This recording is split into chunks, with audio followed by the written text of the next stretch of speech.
Praise the lord. August 21వ తేదీ 2024. ఈరోజు దేవుని వాక్యము ద్వితీయోపదేశ కాండము 14వ అధ్యాయము 2వ వచనము. ఏలైనగా నీ దేవుడైన యెహోవాకు నీవు ప్రతిష్ఠిత జనము, మరియు యెహోవా భూమి మీదనున్న సమస్త జనములలో విశేషముగా తనకు స్వకీయ జనమగునట్లు నిన్ను ఏర్పరచుకొనెను.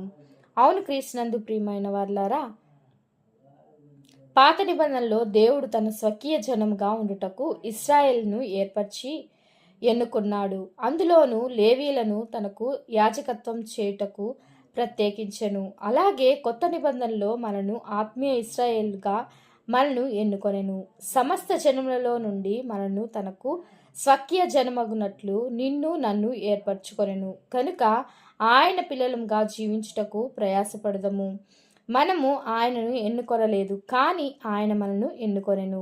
అబ్రహాము, ఇస్సాకు, యాకోబుల దేవుడై ఉన్న ఆ సర్వోన్నతుడైన దేవుడు మనను తన ప్రజలుగా ఎన్నుకొని మనకు ప్రాణం పెట్టెను. కనుక ఆ క్రీస్తు కొరకు పరిశుద్ధంగా జీవించదము, ఆయన పిల్లలముగా జీవించదము. ఈ వాగ్దానం మనందరి జీవితంలో నెరవేరునుగాక. ఆమేన్. ప్రేయర్ టవర్ మినిస్ట్రీస్లో మీ సహోదరి. God bless you all.